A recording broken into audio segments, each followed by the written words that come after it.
Wednesday. Good Wednesday evening, everyone. Had to think about what it was. April 24th. We're coming to you the late edition of LSM TV live tonight. We've got a lot of severe weather to talk about. We're not going to be here for a long time, but I wanted to jump on with Jarvis. Jarvis running the controls, and I think we'll have Brett on here hopefully in just a few minutes as well.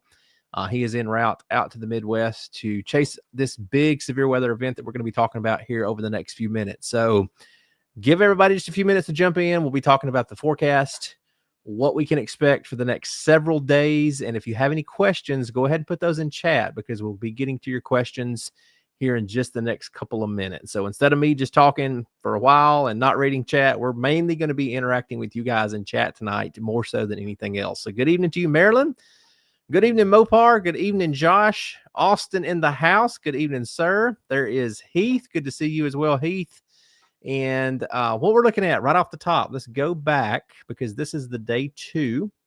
We have a low-end threat of a few strong to severe thunderstorms overnight tonight into tomorrow morning in that green shaded area you see there. So western Texas, Abilene, Midland, Lubbock, up through Wichita Falls, central Oklahoma, up in 2 parts of Kansas for tonight. That's a level 1 out of 5. This is not the big deal.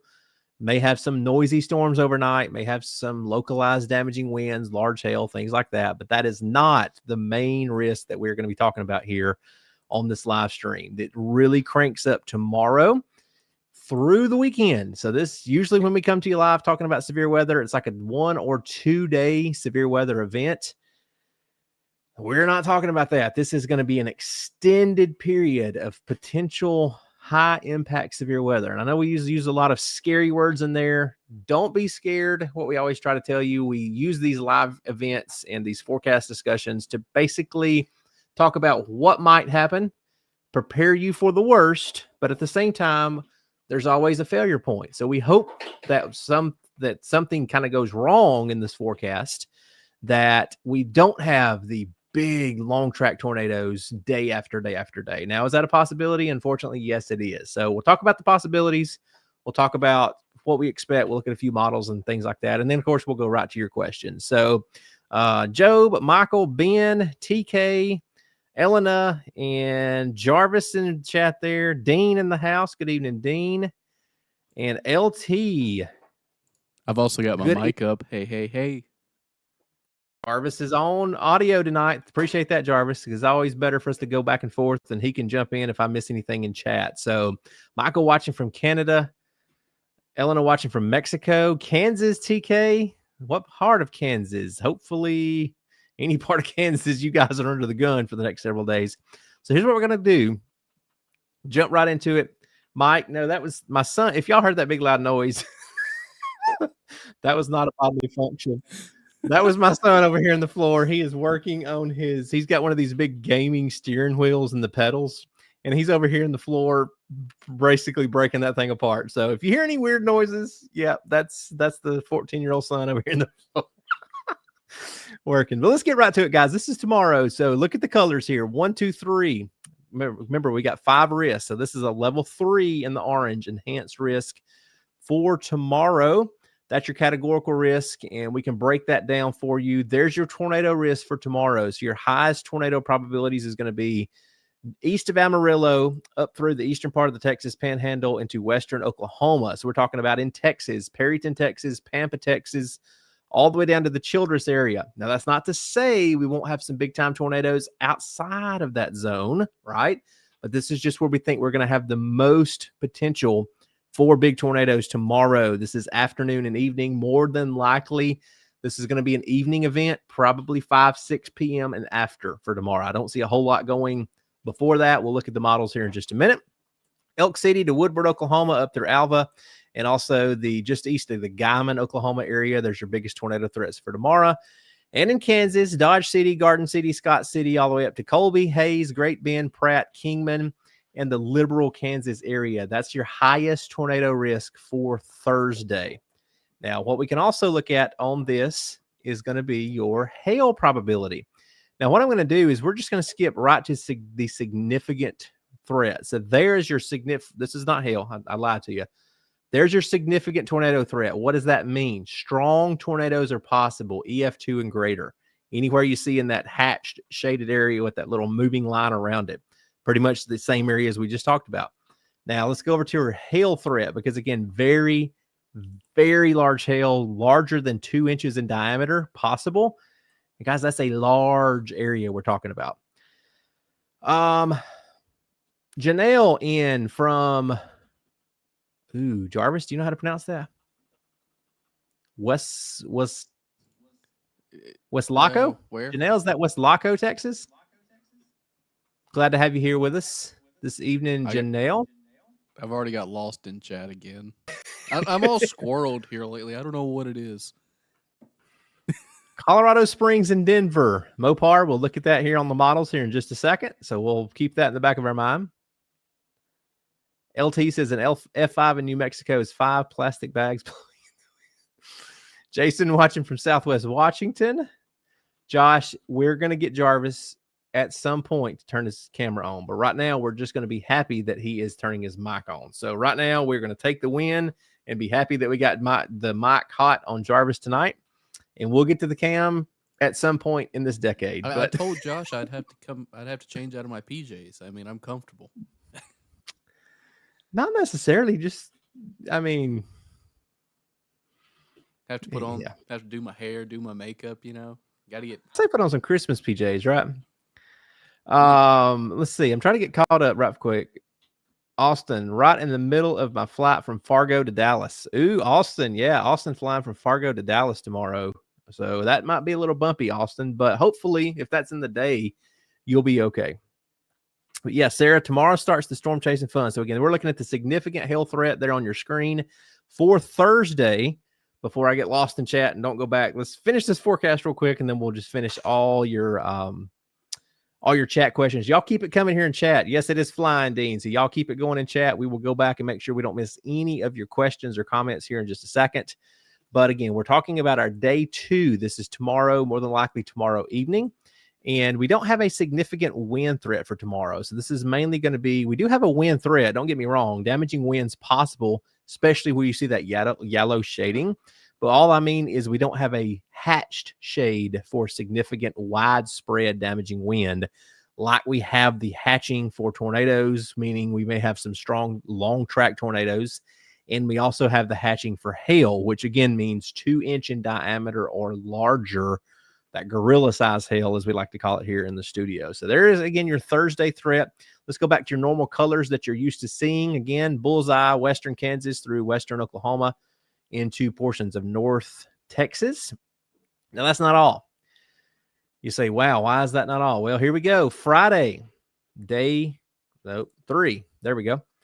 There is your SPC risk for Friday. A lot larger area, a lot more population base in this. Now, right now, we only have a level 2, but I fully expect them to probably add a level 3. Let's see if I can draw on here. I believe I can. And if I had to guess, it's probably going to be somewhere up in this northern part, and it may extend all the way down into portions of like northwest Arkansas, or maybe even northeastern. Yeah. Jarvis likes the paintbrush. You got the that's paintbrush. The flashing paintbrush. But we'll see. Again, don't take my word for it. The SPC or the professionals, I am not. So we'll see if we get a level 3 added that may or may not look something like my ugly drawing there on screen. Let me see if I can take that off. Clear and finish. Looks better than mine. I'm no Picasso. There you go. So yeah, but basically Omaha to Des Moines. Let's go through this north to south. Sioux City, Omaha, Des Moines, over to Cedar Rapids. South to St. Joseph, Missouri, Kansas City, Missouri, Columbia, all the way over to St. Louis on Friday. Again, this is Friday, guys. Springfield, Missouri, Joplin, Missouri, Tulsa, back to Oklahoma City, Fort Smith, Arkansas, all the way over to Little Rock, Texarkana as well. You guys are in that. Wichita Falls, you are in it again. Denton, Dallas, Fort Worth, down to Waco, Temple, and Tyler, all the way down to the Killeen area. That's going to be your highest risk. Now, don't ignore that green color all the way down to the Mexico border, because we may have... He's just going to town on this this little pedal and steering wheel over here, guys. Again, sorry about the background noise tonight, but again, all the way down to the Mexico border, severe weather possible, and all the way up to Wisconsin and southern Minnesota on Friday. So again, very, very large area. A lot more land and a lot more population covered on Friday than what we just talked about on Thursday. Thursday, the risk is higher, but again, we don't necessarily have the big population bases in that risk like we do on Friday. So Friday, while it may not be quite as high end, it may be more impactful because we've got many millions more people that are likely going to see severe weather on Friday than we do on Thursday.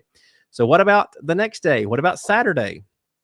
Well, unfortunately, right now, and if you watched our forecast video I recorded this morning, this still has time to change. But if I was a betting person, I would probably put a bet on Saturday potentially being the worst day of all of the stretch that we're talking about tonight.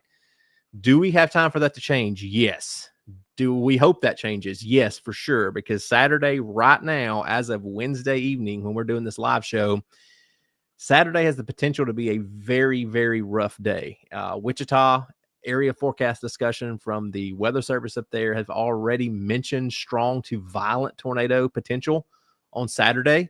And here we are on Wednesday evening. So again, having that kind of wording from the forecast discussion that far out in advance, not what we want to see.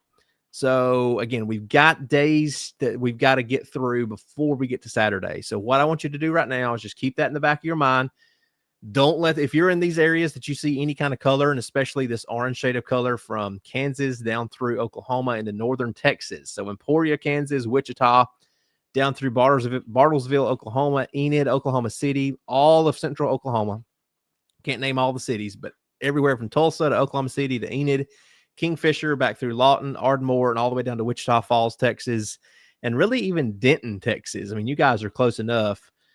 Please keep checking back with the weather between now and Saturday, because while we've got a lot of rounds of severe weather we've got to get through before Saturday, Saturday right now looks like possibly the peak of all the bad weather that we've got coming this week. And then, as we said, if that's not enough, look what we've already got for Sunday. More severe weather expected.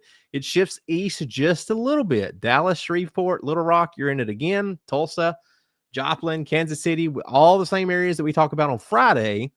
It shifts right back to you on Sunday. So really we have a Thursday, Saturday threat for almost the same areas. And then we have a Friday, Sunday threat for, again, the areas a little bit further to the east, if that makes sense to you guys. So Jarvis, I have not looked at chat since we've been looking at the SPC stuff. Do we need to go back? I know we're going to look at models. Is anything that we need to talk about quickly before we go over to models? Yeah, there's all kind of stuff going on. Chris, watching from Independence, Missouri. Chris, good evening to you. They're just Eric, crazy. My wife and I are chasing Saturday. Want to get her in front of her first tornado with me. How does Saturday look? Eric, it looks potentially rough. So make sure and you may be a professional storm chaser and you may do this all the time. If so, Saturday looks like your day. For it being your wife's potentially first tornado, Saturday right now has a pretty good likelihood that you will get at least a tornado on Saturday with your wife. So again, be careful. You know, you guys, and Eric, I'm not talking to you on this, but I'm talking to anybody that is not a storm chaser or may want to go out and spot storms or chase storms, but you've never done it before. Saturday's probably not your day. I say that because the first hurricane I ever went down to and set up sensors for and borderline chased, if you will, really didn't get in the eye wall, didn't want to, was Ian. And Ian ended up being a Cat 5 and started with a bang on that one. So if you've never chased or you want to go out and see a tornado, probably want to play it safe on Saturday, and just let the professionals do what they do. Watch it on TV, watch it on social media. But again, if you've done it many times, go out there and you probably have a very good shot of getting a tornado. But again, be safe, guys, because these tornadoes are not going to be anything to play with on Saturday. Yeah. Speaking of your hurricane thing right there, Drew, I had a similar experience. So I Jarvis, started you still with us? Did I lose your audio? Oh, hold on. Let me unmute it, Ninja. Yeah, there I am. The audience There heard you me, but go. you didn't. I got to unmute in two There we go. places. But speaking of hurricanes, I kind of had a similar experience. I know it's off topic. Started out chasing hurricanes, chased Cat 1, Hurricane Florence, and then dove straight into Hurricane Michael, Cat 5 at PCB. There you go. Don't recommend it, but just wanted to share that, jump in. Are we talking more 2.0 bad?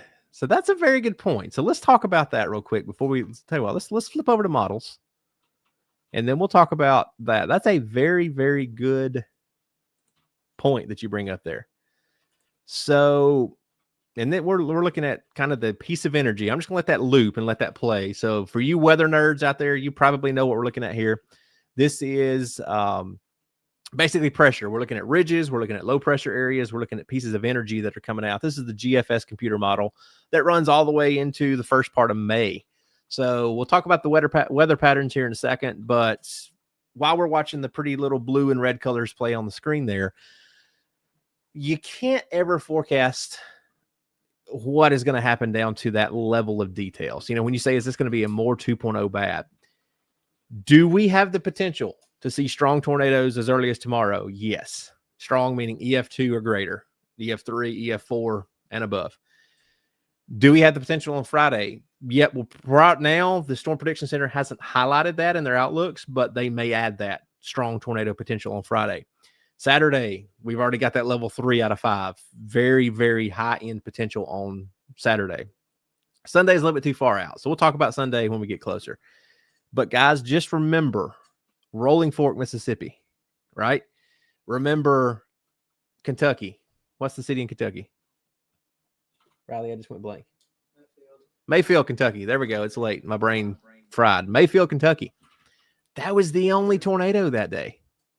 That was not a high-risk day for severe weather. I think that was even a slight risk day. I don't even know if we have an enhanced risk day on Mayfield, Kentucky. And remember how that was national news headlines. So, you know, when we're talking, is this going to be more 2.0?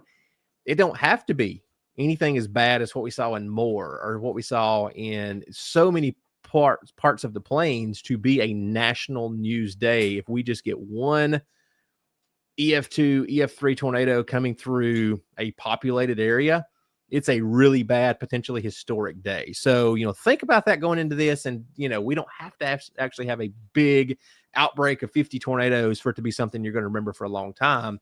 If you have an EF2 tornado coming down your street, it's a really bad day for you. So that's what we want you to prepare for. Like I said, don't be scared. I know a lot of people have storm anxiety. A lot of people get nervous going into these events. Think about April 27th, 2011, when we had 252 tornadoes, I believe, in one day. The likelihood of one spot, your house or your place of business or whatever, getting hit on even the worst outbreak days are still very, very low. So, you know, if you're going into this thinking, oh my goodness, we're going to get wiped off the map, I'm so sick, I'm so nervous, please don't do that, because all you're doing is just kind of making it worse for yourself, making it worse for your family. But, you know, have a plan in place, know what you're going to do starting tomorrow all the way through the weekend if you're in these outlook areas that we're talking about. And if you're going to be separated from your family members, and let's say, you know, a storm does come through town, knock out cell phone towers, knock out communication, talk to your family members about maybe having a meetup point if you can't communicate, or what they're going to do, or where you guys are going to go to shelter. Just, you know, now is the time tonight, and before we get into this tomorrow afternoon, to talk about what you're going to do for the severe weather and have a plan in place. Because if you have a plan in place, that helps you not panic. And if you don't panic, usually we get through these things okay, and hopefully with minimal injuries and minimal damage. So again, that's kind of what we're coming to you talking about tonight. Yeah, good. You make a good point there, Drew. It's not necessarily, you know, if it's an enhanced risk or a moderate risk. It only takes a tornado going through your town for it to be a tornado outbreak. Mm-hmm. Correct. Jess, good evening to you. Good to see you. All right, so quickly, guys, what we're looking at here, this is the big ridge of high pressure. Weather's been okay. No severe weather today, no severe weather yesterday. So right in the middle part of the country here, that's a kind of a ridge of high pressure. And look at this big bowling ball we talked about this morning on my forecast video off the coast of California. This was at midday today. And look how this piece of energy comes out across the four corners. And we call that a negative tilt trough. So this basically is energy in the atmosphere in the form of a low pressure system that's going to be moving out across the plains. And of course, you have to have all the ingredients in place. We're not going to go into all that tonight. We don't have time to talk about, all the ingredients that we've got. But basically, all you need to know, ingredients are there. Moisture is there.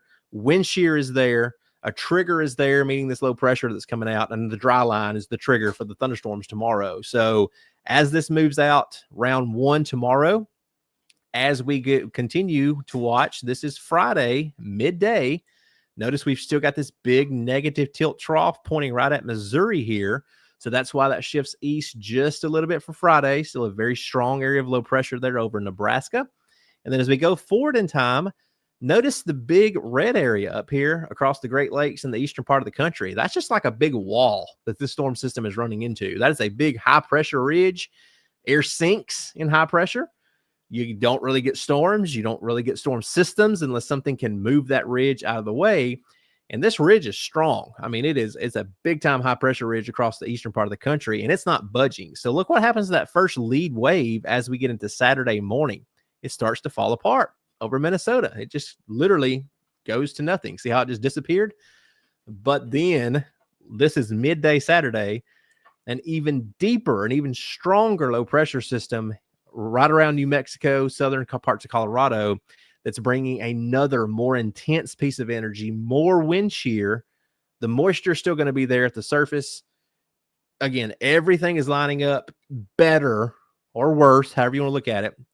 Better for severe weather to happen, worse if you're in these areas, because it may end up being a worse day Saturday than what we're going to have tomorrow. And notice how that piece of energy comes out, kicks out across the plains. And then here we go Sunday morning, ingredients still in place. It's almost like it's not really a negative tilt, almost taking a neutral tilt trough as we go into Sunday, because the system is going to be weakening once again. And then as we move into Monday morning, look, it falls apart as well. It runs into the high pressure ridge and really just dissolves as it goes across Minnesota. And the severe weather threat likely won't make it into parts of the south or even as far east as like the Ohio River Valley, because look at the big high pressure ridge holding strong and not really letting the severe storms or even a lot of thunderstorm activity at all move east. Now, as we get into next week, notice what happens in the middle part of the country. We're not really going to go out further than this, but I do think we'll have a break in the active weather as we get into midweek next week, as a big ridge forms across the middle part of the country.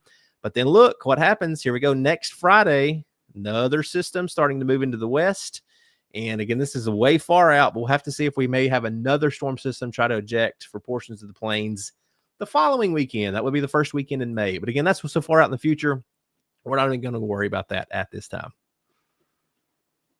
All right. Before we look through the models, Jarvis, have we missed anything? We had a question about the Denver area. We'll look at Denver here in a second.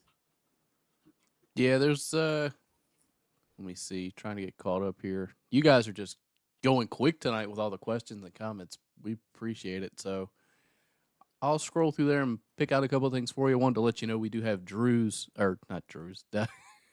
Dean's tornado safety package we can throw to later. Sweet. Love it. Very good. Yep, Josh, we'll look at the NAM for Saturday here in just a second. Yes, let's hope they stick to the open fields away from people and farms if they talking about the tornadoes. So that is what we always hope. Jennifer Marshall, hope we have no tornadoes in Wichita. Was in the May 3rd, 1999 tornado. Wow, Jennifer, that's pretty wild. All right. Focus, Jarvis. Josh, you're awesome. All right, here is what we're going to look at next. This is the HRRR, the High Resolution Rapid Refresh Computer Model.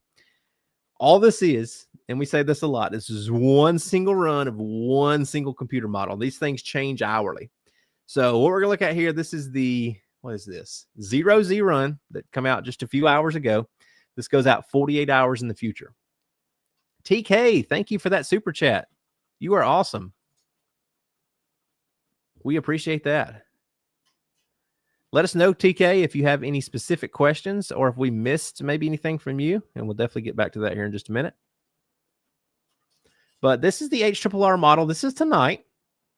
So as we go throughout the night tonight, you can see some of those thunderstorms developing there across portions of Oklahoma and the southwestern parts of Missouri and portions of eastern Kansas.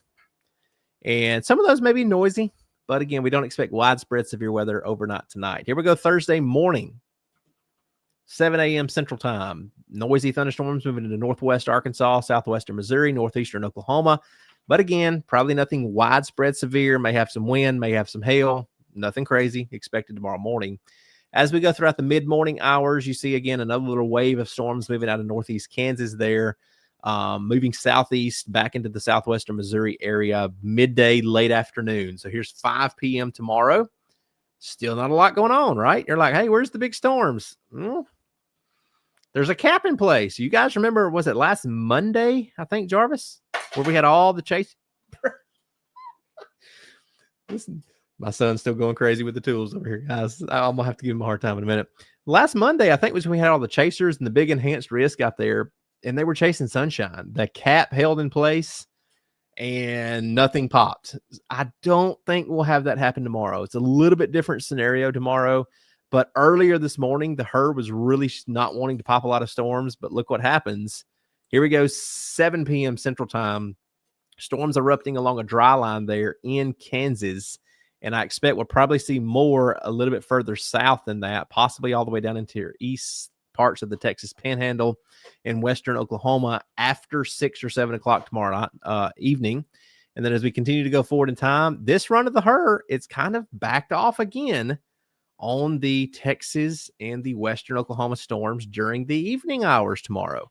So again, this is valid at 10 p.m. tomorrow night. You've got some storms popping south of Amarillo. You got a big Boeing segment up there in Nebraska, but it don't have a whole lot in between. And check it out. It keeps you mainly dry western Oklahoma, southwestern Kansas tomorrow. Little line of storms forming there, moving out of the Wichita Falls, Texas area, and then moving into central Oklahoma early Friday morning. I mean, this is like 5 a.m. Friday morning. So wind, hail threat coming through central Oklahoma, maybe some embedded tornadoes in that as well.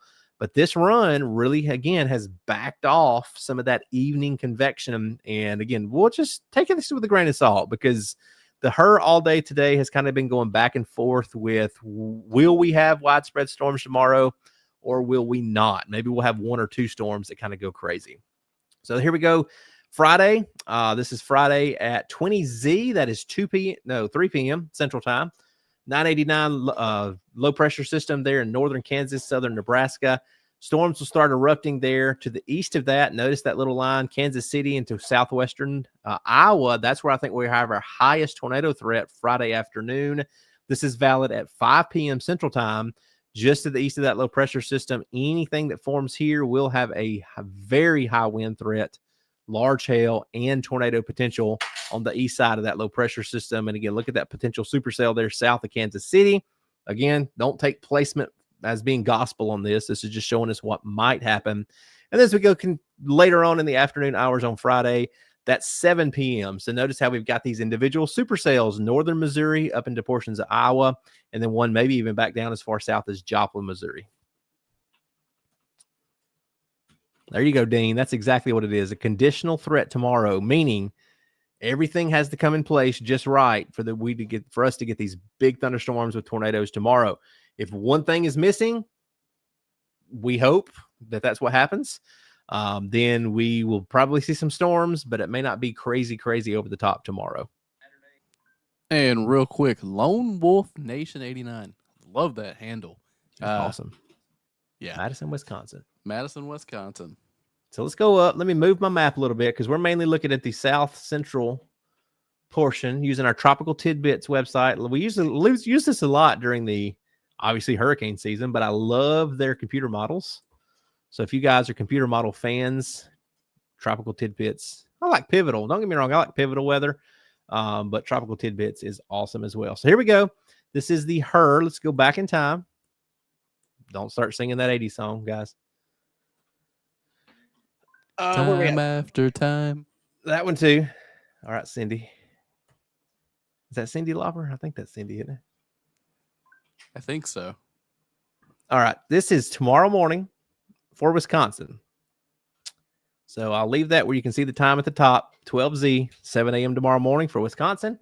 Going through time for tomorrow. I don't think you guys in Wisconsin will have any issues, obviously, during the daytime hours tomorrow.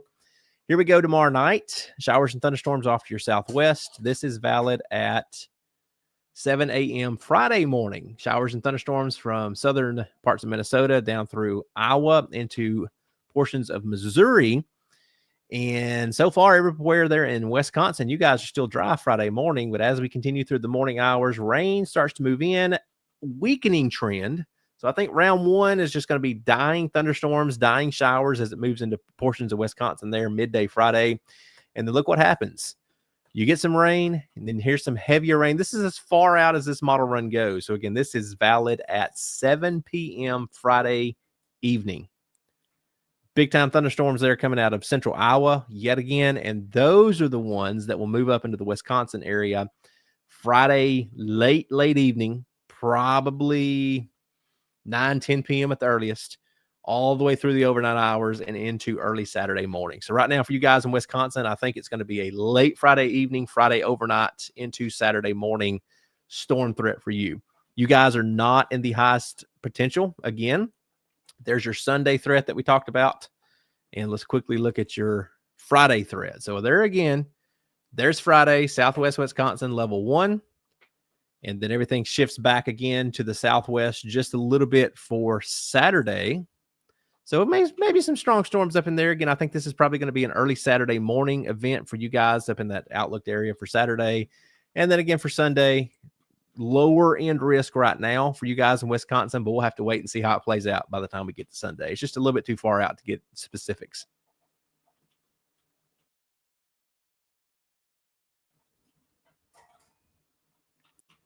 There you go, Sarah. That Huey Lewis song is Yep. Yes, Rachel, Illinois is getting some rain again. You are right, for sure. So let's go back. We briefly talked about the Denver area. I didn't hit that in detail. So let's go back and look at you guys in the Denver and Colorado area. So low pressure system really gets cranking over Colorado as we go throughout the day tomorrow. Notice that strengthening area of low pressure, 990 millibars there, right along the front range east of Denver.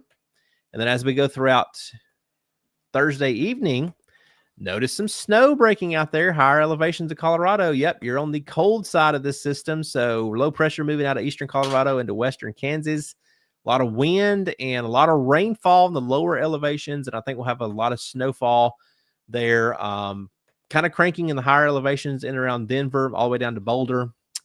And as that continues, looks like you may have some snow showers continuing all the way into Saturday. So this is Friday night into Saturday morning. There again, you see a mixture of rain and snow across portions of Colorado, depending on your elevation. So hope that answers your question about the Colorado area. Disabled 70-year-old, rather worried here in Alva, Oklahoma. Judy, like we said, you guys, this is nothing new.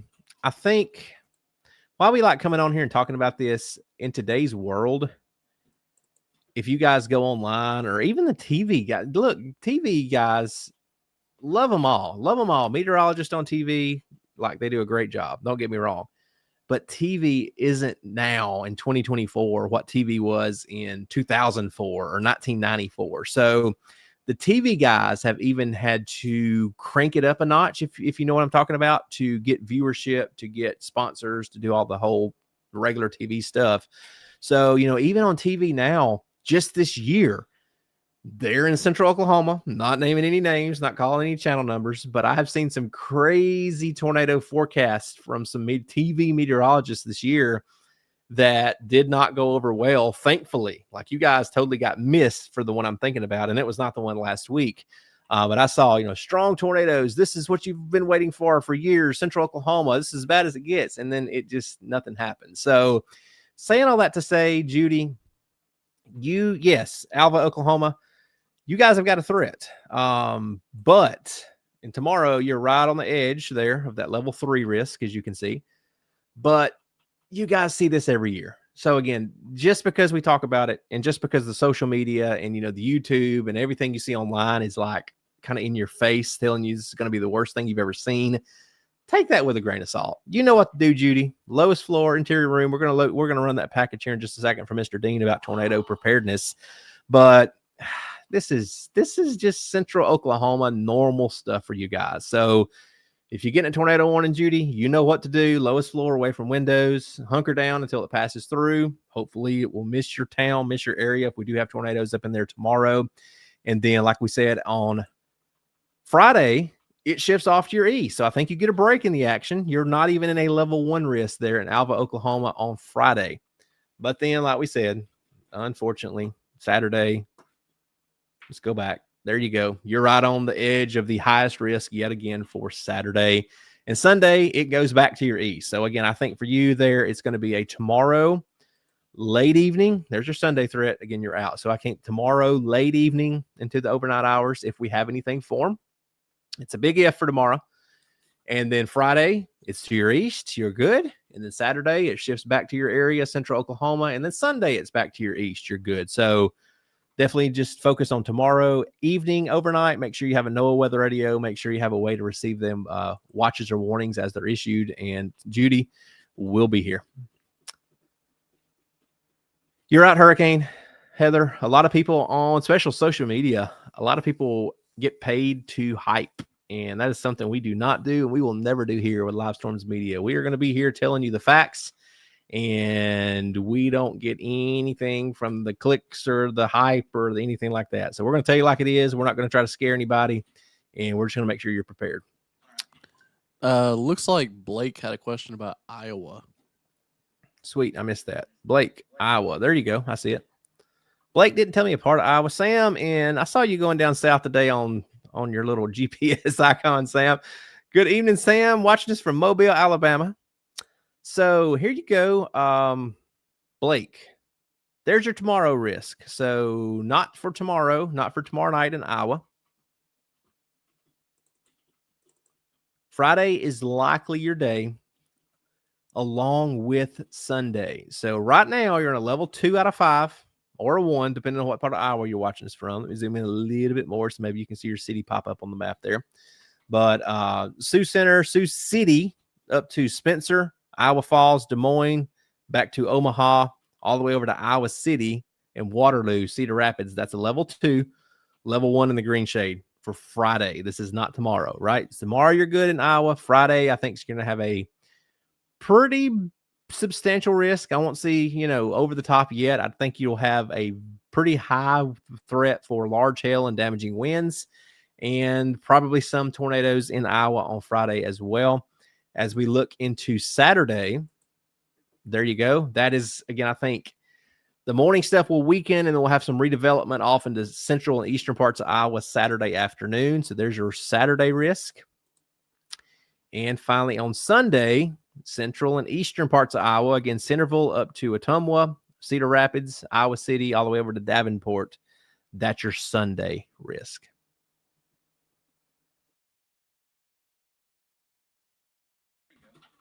Got Andover, Kansas in here saying she's new. Another Smith. Leo Kelly.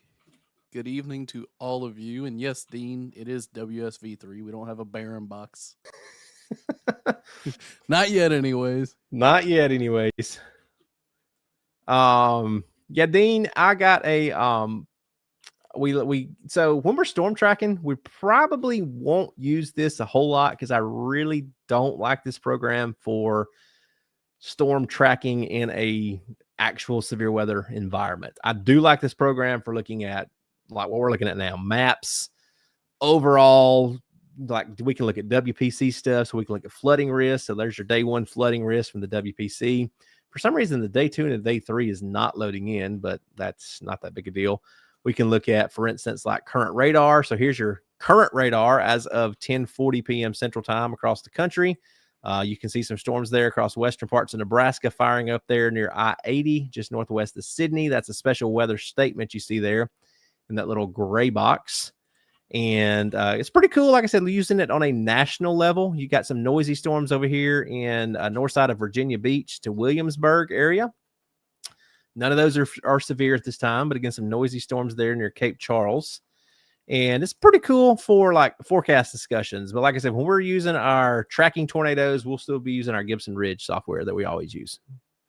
Yes, Josh, there you go. Not the most user-friendly software. It's hot down here in the studio tonight. I'm sweating. All right, guys, we're probably going to wrap this up here in a few minutes. Let me know if we've missed your question or comment in chat. Y'all go ahead and put it back in there, and we will make sure we don't miss it, because that's about all the stuff that I wanted to talk about tonight. I wanted to talk about game plan. Whew, you got the arrow? You got the fan on? We do have Ash, who was just asking about Cherokee, Oklahoma. I feel like I've been through there a time or two. Cherokee. I've heard of Cherokee, Oklahoma. I used to live in Kingfisher, Oklahoma. But that's perfect. Thank you. That chair was blocking it. I got some fan blowing down here in the studio, guys. I can breathe. You want to see me pass out of heat stroke? Cherokee, what part of the state? Jarvis, can you Google map that? Because I don't have my Google map it. Let's see. Because we've still got to run the tornado preparedness package here in just a minute. So we're going to take just a couple more questions. We'll probably run Dean's video, and that will give me time to get caught up over here in chat. Blake was watching from southeastern Iowa. Thank you for that update, Blake. Oh, it's going to be northern Oklahoma next to Wauketa. To the west of Wauketa. The Twister. There it is. It popped up briefly. Cherokee, right there. So that's tonight. So not really a risk for you tonight. And there's tomorrow. What? Level, you're right on the line. So don't even worry about it. Like when you're right on the line, prepare like you're in the worst of it, right? Because all the storms don't know where we draw these nice little lines on the map. All the storms know is they've got an environment to go crazy in, and let's see if they take advantage of that environment. So tomorrow you're technically in a level 2 with that level 3 just off to your west, like just off to your west. But I got distracted. Squirrel. We can't have both of us Squirrel and Drew. I know. And I was trying to find my button to go to Friday. There it is. Friday, the threat shifts off to the east. So you're close, but I think most of the strong storms stay just to east of Cherokee, Oklahoma on Friday. And then I'm not even going to, I lost my mouse. There you go. There's your Saturday. You're back in it again on Saturday. So again, I definitely think it's a tomorrow evening, overnight, and Saturday threat for you guys there in Cherokee, Oklahoma. Got some, let's see, Darren 175 talking about St. Louis. What else we got? Teresa talking about Central Texas. Ash saying hide the trampolines. Yes. Yes. Hide the trampolines, tie down the trampolines, even if you tie them down and you've got some big storms there. Because we actually not a good trampoline day tomorrow. Yeah, no. We even had a severe thunderstorm yesterday in Texas with high winds that caused a train to derail. You can go check that out on the channel as well. Pretty crazy to see. That is wild. You think how many thousands of pounds those train cars are. Oh, yeah. Woo. All right, so we had Central Texas and we had St. Louis, right? So I'm going to zoom out. We'll keep this zoom because you can see Central Texas and you can see St. Louis on the map here. So there's your tomorrow. And again, I don't know exactly what part of Central Texas you're talking about. If we're talking about something like Waco to San Angelo, lower-ish, that's not a word, a lower-ish threat for you guys tomorrow. Level 1 or level 2, depending on where you're at there in Central Texas for tomorrow. St. Louis, you guys are good. As we get into Friday, shifts eastward. Central Texas, more in a risk for Friday. And St. Louis, you're on the edge of that level 2 risk as well. Dan watching from Central Illinois, so this will go for you as well. Dan, Friday's probably going to be your day there in Central Illinois, back to St. Louis, all the way back to Central Texas. There's your highest risk for Friday. And like we just talked about, Saturday, it goes backwards. So this is kind of a 1-2, and then we push the reset button, and then we do it all over again. Saturday's just like tomorrow, and then Sunday's just like Friday. So if you missed the earlier part when we talked about it, we're going to have one wave come out tomorrow, and it's going to be the central areas of Kansas, Oklahoma, back into the Texas Panhandle area. There's your Friday, what we're looking at now. Saturday, it goes backwards a little bit. Highest threat back from Wichita, Oklahoma City, into northern Texas. St. Louis, technically you're not in the risk. Central Illinois, you're not really in the risk for Saturday. Central Texas, you guys are still a little bit in the risk for Saturday. And then, like we said on Sunday, it goes back to the east just a little bit again. So Central Illinois, you're in it again Sunday. St. Louis, all the way back down to Dallas, Fort Worth area for Sunday.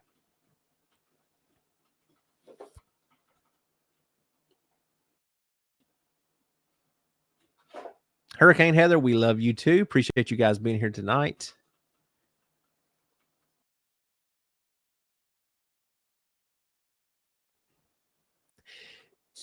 Let's do that so I can so I can get caught up over here in chat, and let's roll that beautiful beam footage that Dean put. Not really. Dean did an excellent tornado preparedness package for us here, guys. So we're going to play that for a minute. I'm going to get caught up in chat, get a drink of my Diet Coke, and then we will wrap this thing up when we get back here in just a minute. You called him Bean, but I'll still roll it. I thought I said... I wanted to go inside, but I couldn't. And I looked outside, and we got 100-year-old trees, and they were moving in ways I had never seen them move before. Crossing gonna be like a bad storm, you know. But emergency management has set off the sirens. Tornadoes are dangerous, deadly, and frightening columns of rotating air. Nature's vacuum cleaner, they will shred anything and everything in their way. The key factor to the lethality of tornadoes is the debris field. All of the shredded up items from outside that the tornado wants to bring inside, and even those experienced with severe weather can be surprised by the amount of damage caused by tornadoes. We've been through a lot of hurricanes here, and this was a lot more damage now than during Katrina. This is tornado damage. You may feel powerless in the face of such a natural force. However, a little bit of preparedness and quick thinking can save you and your family's lives in the event of a tornado. First, pay attention to the forecast leading up to severe weather days. Have multiple ways to receive watches and warnings. And, when the time comes, take shelter in an interior room on the lowest floor of the building, like these survivors did. We got alerts on our phones that said there was a tornado alert, so we took it to the basement. All right, jumped in the bathtub, and right after I did that, turned the water and started falling in on me. I was just praying. So the bathtub right there is where you survived. And then they actioned a family safety plan and took shelter in their safe room. We hope that by following these simple tips, it will give you and your family the edge you need to stay safe and survive a tornado. It's coming this way, quickly. For Live Storms Media, I'm B. Dean Barry.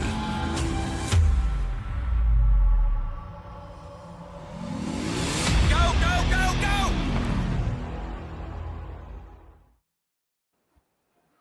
All right. Thank you again, Mr. B. Dean Barry, for that. Excellent job you did on that there. And if you guys Jarvis didn't get my reference, the baked bean commercial is what I was making fun of before that. I was not calling Dean Bean. Jarvis, you've never seen that baked bean commercial?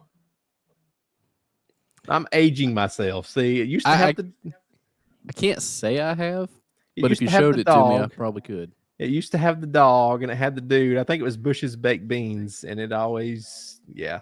You guys. may or Oh, may I not know what you're talking about now. There you go. Now you know what I'm talking about. Yeah. But anyways, guys, I was I don't think we missed any big questions. Like I scrolled all the way back up to almost where we started, and I didn't see anything out at me that we missed. Hurricane Heather, yes, very good point. Please take your shoes to your safe place. Michael Beard talking about Bean Barry and Bert Yes. Adair because I called him Bert. Love it. Jess said that was a great package. It Well, thanks, was. Jess. Mm, Nothing but dope. Enjoyed the last broadcast. Well, good deal. thank you. Thank you. So here's our plan, guys. Kim, good evening to you. Glad to see you here. Here's our plan for tomorrow. Jarvis, I'll let you interject because like I've been out of the office all day long today, And I hadn't even talked to Jarvis about our plan for tomorrow. So we're going to just right here in front of all you guys, we're going to figure out what our plan is for tomorrow. No, seriously, I'm around. I'm available all day tomorrow. I think, Jarvis, you still are too? Yeah, I'll be around tomorrow. Perfect. So what we're going to do tomorrow, whenever. we're not going to jump on too early because tomorrow is, like Dean said, a conditional threat. So starting probably tomorrow morning, we'll get up. I'll get up, look at the early morning. The SPC will update that around 7 to 8 o'clock, depending on your time zone, for the new day one outlook. I will probably jump on, do a quick recorded forecast video here on the Live Storms Media channel like I did this morning. So if you haven't already, again, subscribe, hit that notification bell, and you'll get that notification when we upload that forecast video tomorrow morning, mid-morning, I'd say at the latest. And then they'll do another update for the day one, midday, early afternoon. Probably won't do another recorded video at that point because we'll kind of be getting close to storms, storm watching, radar babysitting, as we like to call it. So probably as early as mid-afternoon tomorrow. I'll be here in the studio. Jarvis will be in the studio as well, and we will literally start babysitting radar, watching for storms to pop, watching for anything unexpected to develop. And then as soon as that happens, let me go back to the day two while we're talking about it. As soon as that happens, we will go ahead and fire off a live stream for coverage tomorrow. Now, worst case scenario, best case scenario, again, however you want to look at it. Worst case for storm chasers, best case scenario if you live in these areas. If that cap holds and we don't have any storms tomorrow, we'll probably still jump on and talk a little bit, do another forecast discussion like we're doing now, look at the latest models and look at the latest SPC information. So we'll still have a lot to talk about, but we don't really like jumping on when we don't have active severe weather to cover, just because we don't want to sit here and talk that long about nothing pretty much. So again, we'll kind of don't really have a good start time right now. We'll watch it. We'll play it by ear. As soon as storms start to fire, we'll probably go ahead and schedule the live stream to give you guys at least like 30 minutes heads up before we go live. So you'll get that notification to your phone. And then speaking of that, yeah, go ahead. Kim says YouTube rarely notifies us. So I tell you what I want to do with that. We're going to go live tomorrow afternoon. I'm going to direct you guys over to our Live Storms Media Facebook page to go give that a like. And I'll have Beating Barry there throw the link up before we go live. Sweet. That's something we're working to do to branch out to make sure it hits all our social medias as well. So that way we for sure know you get the notification one way or the other. And one thing, quick quiz, guys. Just let me know in chat. Quiz time. Quiz time. If you are subscribed and if you get all notifications, you have it set to get all notifications here from the Live Storms Media page on YouTube. Let me know in chat, yes or no. Did you get the notification midday today when I uploaded that video? Because I did not. And usually I'll get anytime our storm chasers upload footage or packages, I'll always get that push notification letting me know we've got a new video on the channel, and I'll usually go watch it immediately. I didn't get one today for my own video, and I thought that was a little abnormal. So y'all let me know in chat if you did or did not, because I was curious if maybe YouTube had something weird going on today. Rachel says she don't have Facebook, so give us some time there, guys. We're going to try and make sure it posts to all of our social medias. We're on Facebook, Twitter, I think even Instagram. Mm-hmm. So we'll get that all figured out here over the next couple of weeks. But you can always just come to youtube.com/livestormsmedia, and it'll pop right up if we're live, and you can tune in and chat from there. So, yep. So, yeah, most people did not. So, yeah, that was interesting. I'll have to... I may change and make those like live premieres when I upload those videos, just so you will make sure you get that push notification. Because I thought that was weird too. Any last minute questions before we go off, guys? We've been here almost right at an hour now. So you guys have been absolutely awesome tonight. I appreciate all the interaction. I appreciate everybody in chat, everybody tuning in. It's a little bit later than we normally do these. That was totally my fault. I was unavailable until later tonight, but like I said, me and Jarvis will be available tomorrow. Mr. David Neal still on vacation down there along the Florida Gulf Coast, so we'll have to hopefully see if we can't get an update from him sometime in the near future. Love Dave. we'll try to get him back on the channel here as soon as we can once he gets back from vacation. But again, we'll have Brett out in the field tomorrow. Well, many more. I don't have a head count just yet, but I can only imagine we'll probably have, man, Jarvis, last time I think we had 10 or more, did we not? Last time we had a big enhanced out there last week? Yeah. 10 or more chasers? 10 to 12 at least.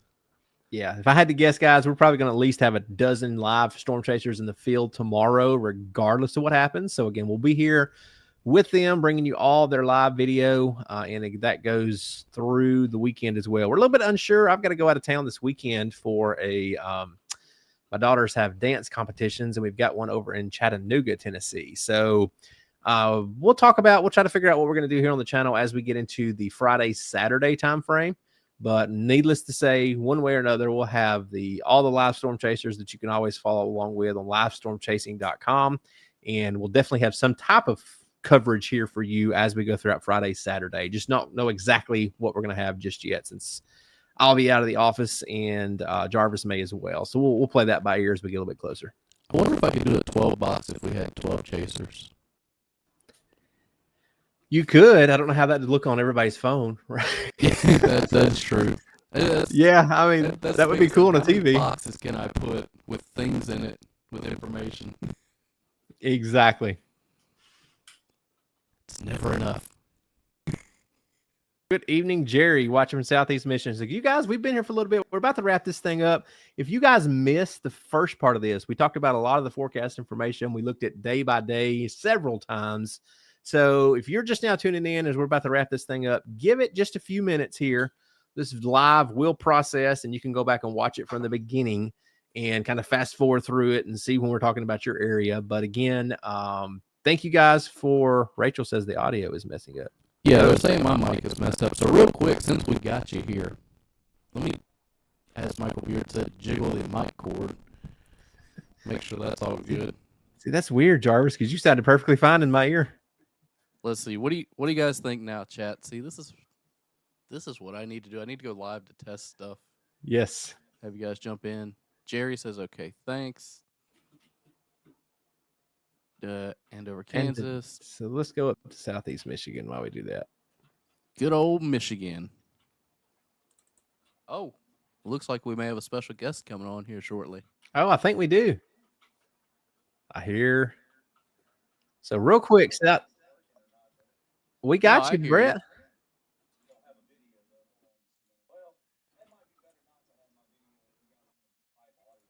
Yeah, let me get that you works. piped in real quick.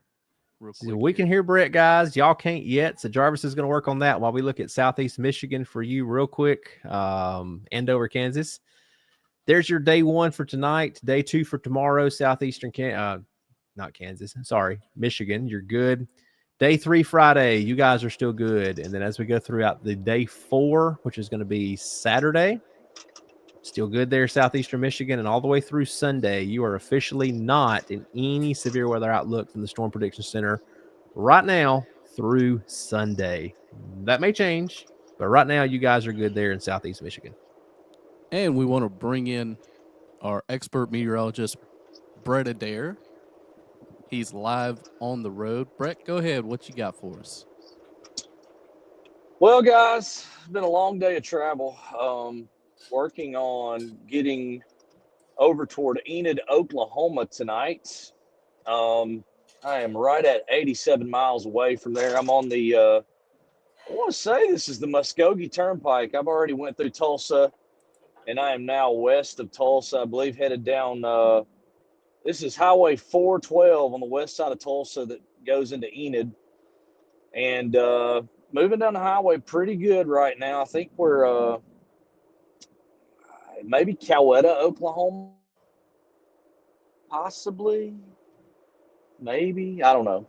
Anyway, westbound, set to arrive at my destination for the night. 12:20 local time. Most of the activity has moved out of the state of Oklahoma for the moment. A few scattered showers there across southeast Kansas. Far northeastern Oklahoma going over into southwest Missouri, but But as of right now, it's been a pretty clear drive. Have not had to deal with anything in regards to wet weather, and really gearing up for the potential for severe weather starting tomorrow for pretty much a good solid 4 to 5 day period, it looks like.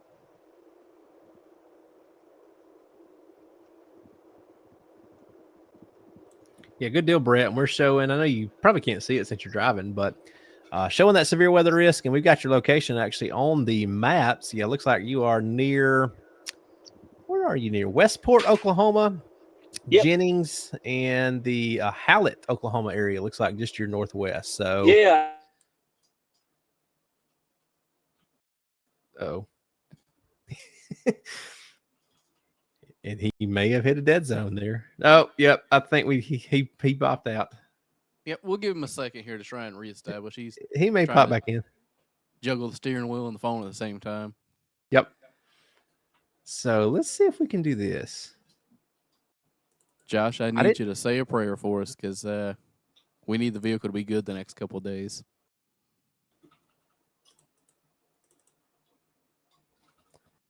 So here's one. We don't really look at this a ton.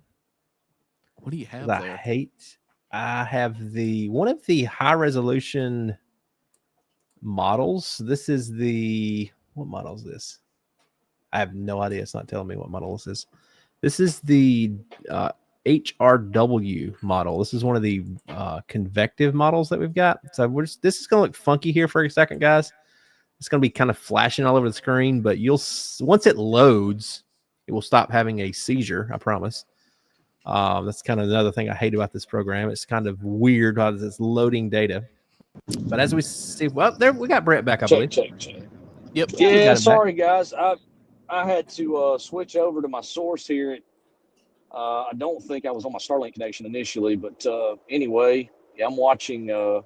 I can see the screen here, so.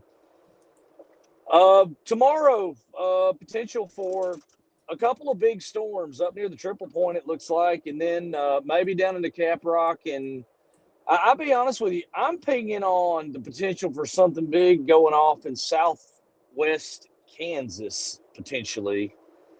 Southwest Kansas, northwest Oklahoma, Woodward to Dodge City, maybe even up toward Garden City area. That area tomorrow evening, to me, has the potential for what would be strong to violent type tornadoes if we can get a supercell to form in that region as we have the low-level jet moves into the area after right around dark, around dusk. Tornado potential ramps up 6, 7 o'clock, and then beyond that it even goes higher. And that is a classic area for big-time tornadoes. I know a lot of people remember the 2007 tornado there in Greensburg, Kansas. I know many remember the Tornado Fest there in Dodge City back in 2016.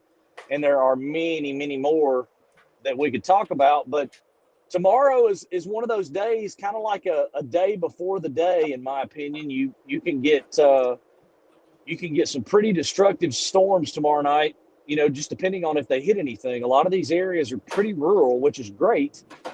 But that same system moves to the northeast into the Kansas City, Omaha, and Des Moines metro areas on Friday, which sets the stage, I do believe, for maybe a potent setup there as well. Starting to see a better signal for supercells from northeast Kansas, east Nebraska into Iowa and northern Missouri.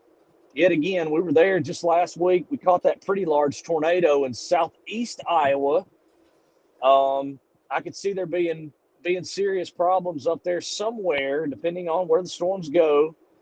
And then we have to watch a major threat as we shift back towards Saturday. That'll be the day 3 that comes out tonight. And the parameters, the synoptics, the thermodynamics, everything points to a potential major outbreak of severe weather if we don't get a contaminated environment on Saturday. And it may start as early as noon on Saturday. So it's going to be a week the next 3 days are going to seem like a week because we're going to be running all over the place from one location to the other to try to catch up with these major storms and tornadoes, and then try to get back down toward Oklahoma City for Saturday, and then even further to the east. Little Rock, Joplin, St. Louis, you're all in the line of fire on Sunday, and even a little east of that. So it's going to be a wild ride. For sure. We hope we get a lot of rest tonight, Brett, because you're going to need it these next 4+ days, depending on how it plays out. And like you said, I hope not a lot of chaser convergence, but it seems like anytime we get these big threats there in the Central Plains, then of course everybody from all over the country likes to go out and obviously try to get a view of a big tornado, hopefully in the middle of a field, not doing any damage. But talk to us a little bit about that when you were out there last week. We talked about that at the beginning of the show. Enhanced risk last week, you guys were out there and really just chased sunshine because that cap held strong and didn't really see any thunderstorms develop. Was there a lot of chaser convergence that day, or was it not quite so bad? Tons of chasers. Look, there are so many people now who are doing these YouTube streams like us, social streams. Then you've got the media chasers, you've got the TikTok chasers basically that are throwing shorts up and stuff, and you got a lot of different types of individuals that are out there, even locals now coming out. We tried to stay out of most of the convergence as we got in the area of Kansas. You've got the tornado intercept type vehicles that are built for this stuff, and they attract a ton of attention when they get out. And I know they'll be out tomorrow. So yeah, there's going to be a big convergence issue, especially Oklahoma on a Saturday in the spring is the most awful setup ever because, everybody's not only that chases typically is out, you got people that are off work, then you're going to have everybody out on Saturday in the middle of the spring doing, sports activities, et cetera, et cetera, et cetera. There's a lot of possible trouble spots for Saturday, but really and truly, all 3 of the days, I'm pretty certain we're going to deal with a good bit of chaser convergence. Yep. I agree with that. Very good update from that. Trying to load in the latest HRRR model as you're talking, discussing. Let's see. It looks like we're going through 3 o'clock tomorrow afternoon now on the HRRR. So let's see if we can get this to load in. We were talking about earlier, Brett. I know you weren't on, but you probably heard us kind of the HRRR and some of these CAM models, as we like to call it, some of our convective computer models, kind of going back and forth on tomorrow. And I really like that analysis that you just gave, because if I was out there tomorrow, I would be right where you said, southwestern Kansas, northwestern Oklahoma.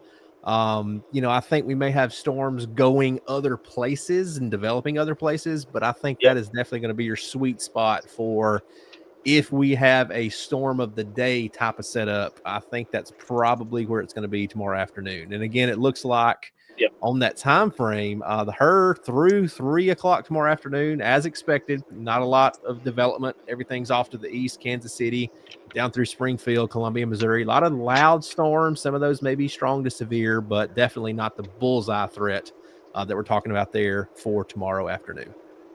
Yeah, and you got to understand, guys that are watching at home, this is where meteorology really comes into play if you've studied and forecasted. Some of these short-term models have a problem of over-mixing some of these volatile environments. Sometimes they undermix, but just like last week, we didn't have a lot of models showing development in southwest Kansas, even late. It kept it pretty dry until right up until the last minute. We started seeing some of the models showing that storm southwest of Dodge City pop. Now, it didn't last long.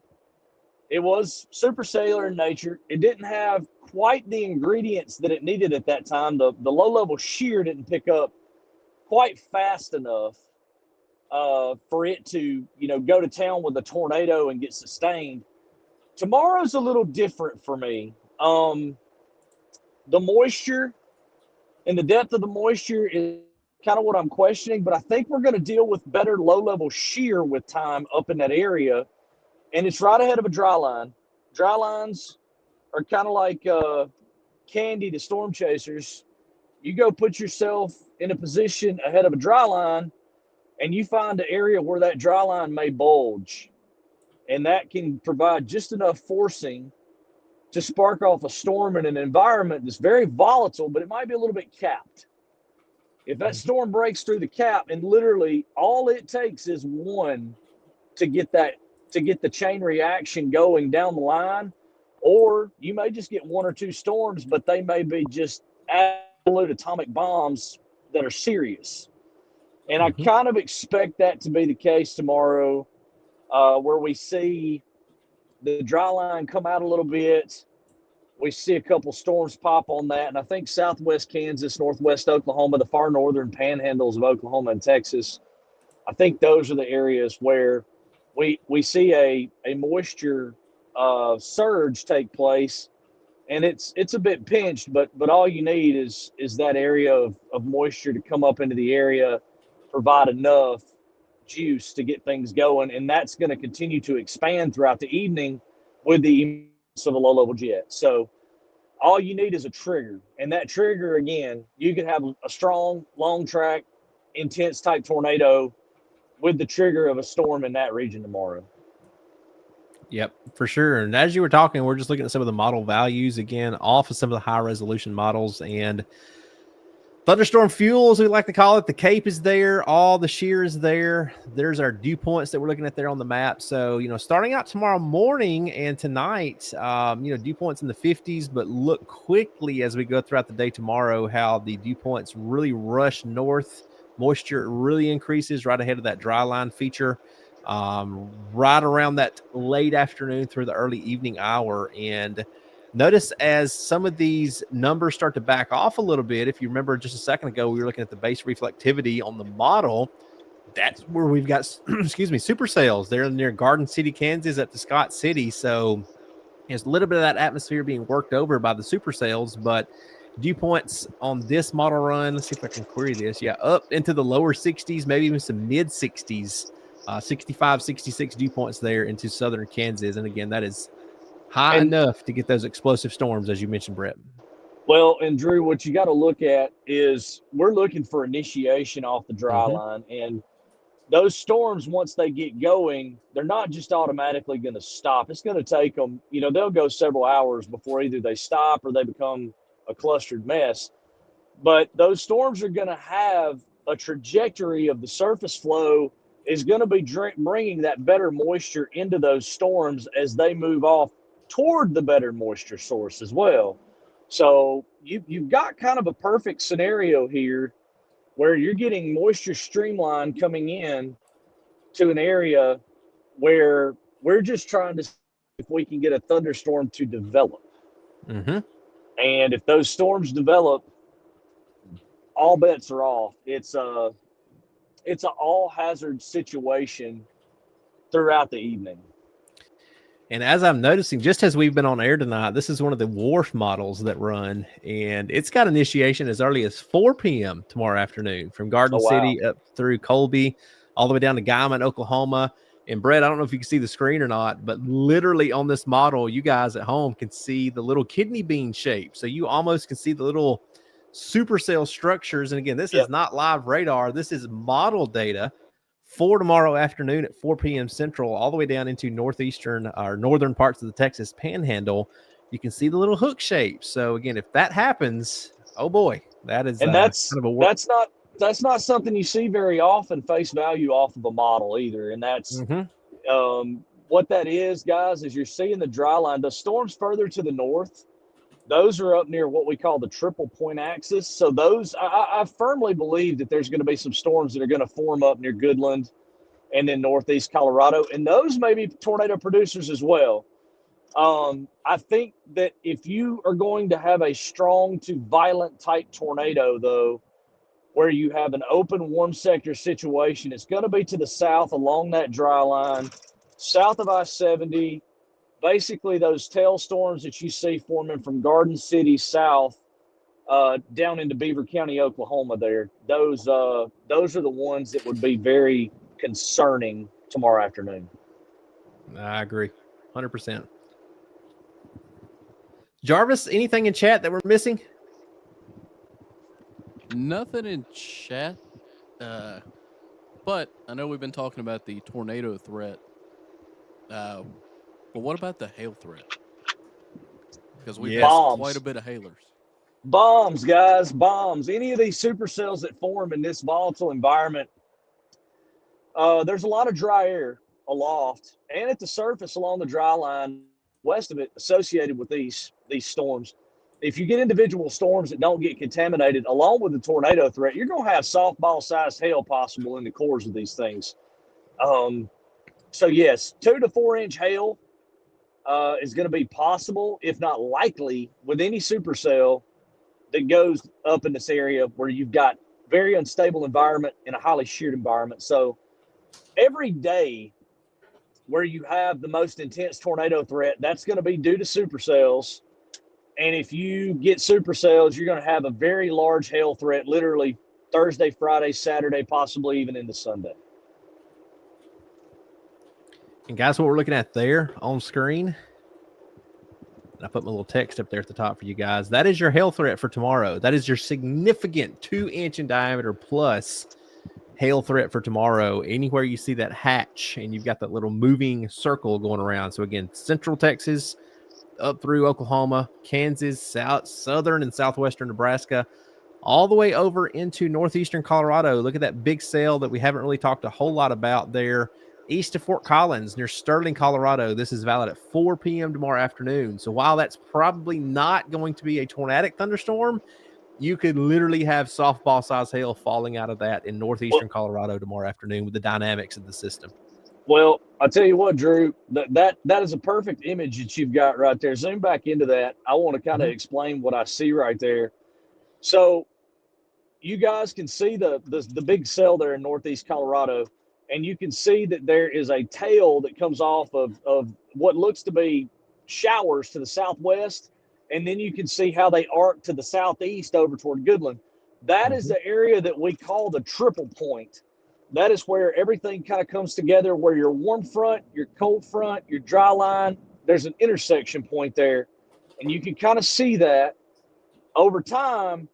That storm's probably going to run north of the warm front, and it may die.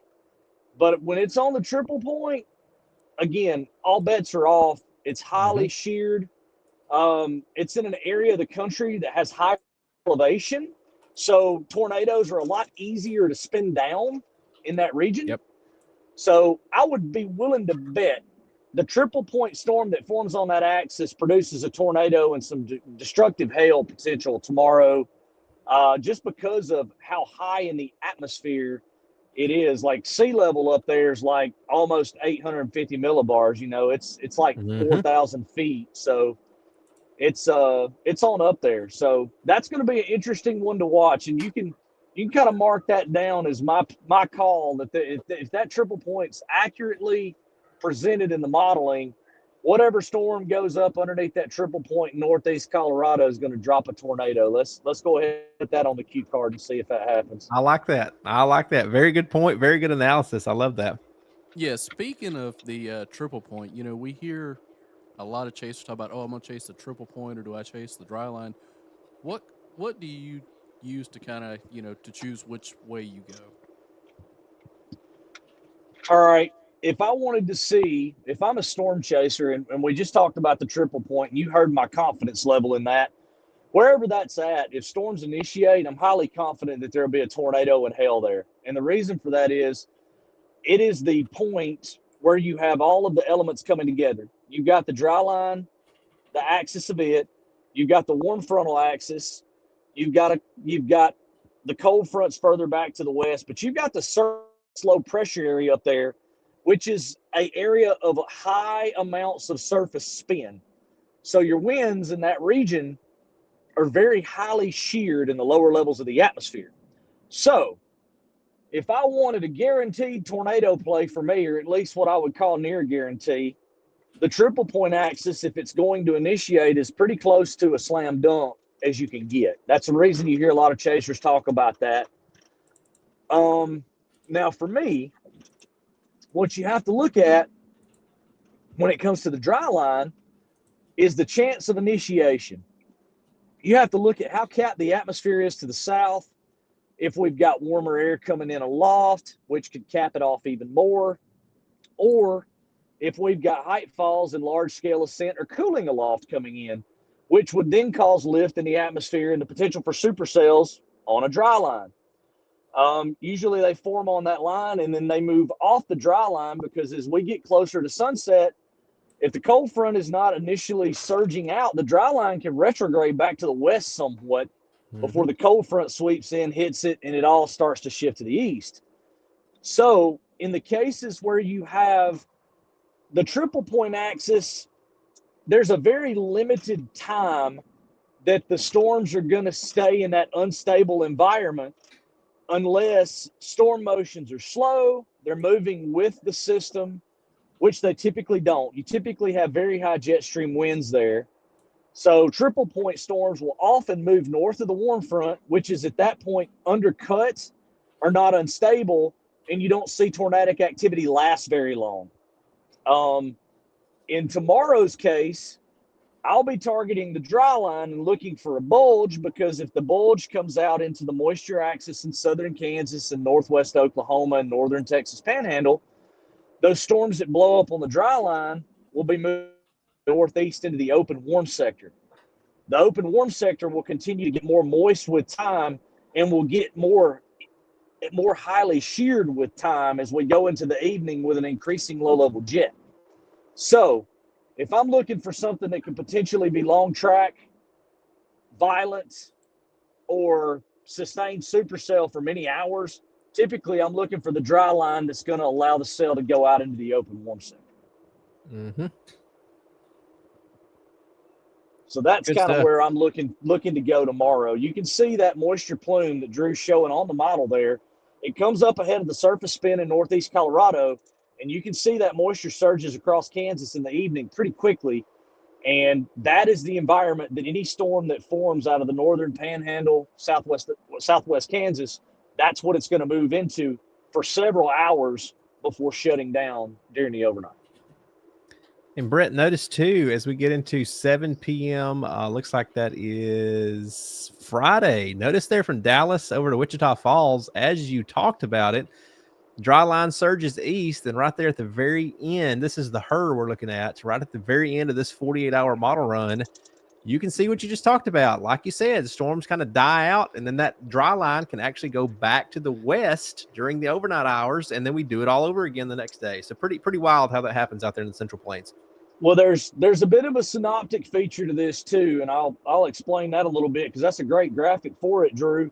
You know, sometimes we see these surface lows sweep to the east across Kansas and Missouri, and then over into the Ohio Valley, and we see the cold front sweep through. Basically, it dries the atmosphere out. Well, what's actually happening here is our surface lows moving out of northeast Colorado, and it's actually moving north and eastward, generally toward like Minneapolis, Minnesota. So what's happening is our cold front is kind of stalling the further south you go, and we have another system coming into the west coast. So the winds further south in southern Oklahoma and Texas late in the period are beginning to back around to the southeast again, and you're going to see that moisture surge back up toward the north and west as our next system is pulling that in that general direction for Saturday. And that's what we're going to see all the moisture and the dry line be in place yet again for the developing surface low on Saturday, which could be extremely problematic for the potential for a high ceiling. Let's say that there's a high ceiling for a more widespread outbreak of tornadoes on Saturday, but there are some things that could cause that to fail. One of those being we got to watch how the convection plays out Friday night. And we got to see how early the timing of the system, how early the convection starts on Saturday morning.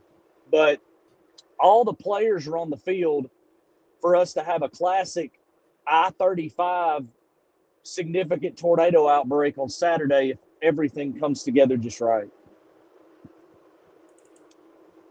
Yep. Jarvis, did that answer your question? Good question, by the way. Yeah, it did. That was good stuff. Yes, so guys, quickly, there you go again. There's your Saturday threat that we keep. I know people come in and out of these live streams, so like I said, if you're just joining us, we looked at all this in great detail at the very beginning, so y'all can go back once we get done here in just a little bit and rewatch this, kind of skip through it. But again, we're looking at kind of a 4-day at least severe weather threat that we're talking about that kicks off tomorrow. So tomorrow's risk and Saturday's risk is almost in the same location. So a little bit further to the west tomorrow, Amarillo, just to your east, and like you said, northern Texas, western Oklahoma, bullseye, and up into the southern and southwestern parts of Kansas. And then as we go into Friday, that shifts eastward just a little bit. So if you're in the highest risk tomorrow, it's going to shift to your east for Friday. So areas from Omaha over to Des Moines, all the way down to Dallas, Fort Worth, and all points in between. That's going to be your highest risk, again, that we keep talking about for Friday. And then which shifts right back to the west for Saturday, like Brett said, Wichita, Oklahoma City, down to northern Texas, back in the bullseye, which may end up being the worst day of all of them, the way it looks right now. Again, that may change, but the way it looks as of Wednesday night, I think Saturday definitely has the highest threat of the next 4 days. And then like we talked about earlier, again, Sunday, we already have a risk from the Storm Prediction Center, southwestern Wisconsin, all the way down into north and northeastern Texas yet again. So you see how it shifts east for Friday, back west as their second storm system comes out that we talked about earlier. And then I've still got that pulled up, I believe. Let me show you the... Don't be shocked to see Friday get upgraded either. Yep. I could see a moderate risk caliber type event on Friday. I'm seeing signs that tell me that there's going to be a string of pearl of supercells across eastern Nebraska, western Iowa, northern Missouri, and northeast Kansas. I'm pretty concerned about that potential as well. I agree 100%. See, there you go, guys. That's what we showed you at the beginning of the show. Kind of a 1-2 punch. There's our first storm system, our piece of energy that comes out with a negative tilt as we go into tomorrow evening. So there you go, tomorrow evening into the overnight hours. And then that shifts to the north and really starts to lose its characteristics as it runs into that high pressure ridge. But an even stronger piece of energy comes out of the Four Corners area for Friday night into Saturday. And that is, again, what instigates all the severe weather for Saturday and then eventually into Sunday as that piece of energy continues to move to the north and weaken, just like our first one, as it runs into that high-pressure ridge. So, again, there's kind of your 1-2 triggers, if you will, of what's causing this 4-day severe weather outbreak potential. I agree, guys. I think it's going to be several bit. We're going to be going live and trying to keep up with everything beginning early tomorrow afternoon out here in the field. So I think we covered it pretty well, and I would just suggest everybody stay tuned, hit the subscribe button, and hit that bell for the notifications so that you guys get notified when we're getting ready to get with an active stream. I think that's going to be a very busy function over the next couple days. I agree. There you go, Hurricane Heather, talking about the Pacific Northwest. Yeah, we haven't really focused a lot about on you guys because you guys have got a good storm coming in. Like you said, high elevation snow, rain in the valleys, lots of wind with that system as well. But nothing abnormal for you guys this time of the year. No, you guys get a lot of rain and wind as we see these spring storm systems come in. So there you go again. That's showing you your 48-hour future radar product, if you will, from the HRRR. Again, just like you said, Hurricane Heather, showing you guys some love there in the Pacific Northwest. Thank you for that comment. Random Exploring, you guys over there as well, asking about the Pacific Northwest. So there you go. Well, all right, guys, you got anything else? I think we did a pretty good job answering all the questions tonight. Jarvis, anything else you see? I got nothing for you. I'm all good over here. Brett, I think you got something else.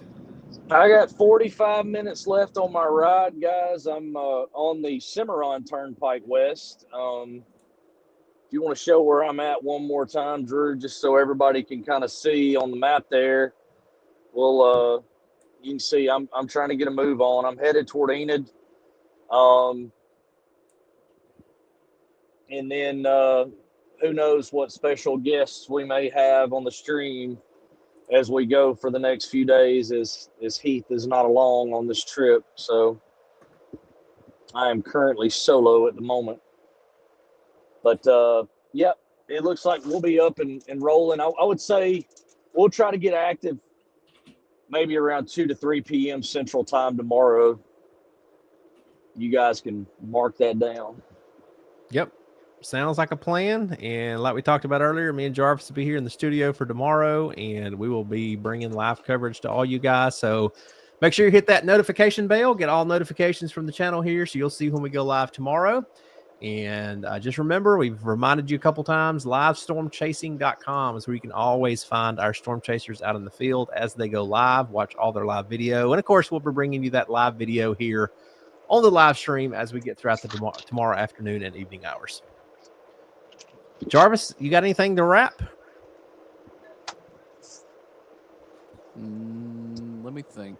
I'm squirreling again. Nope, I think I'm good.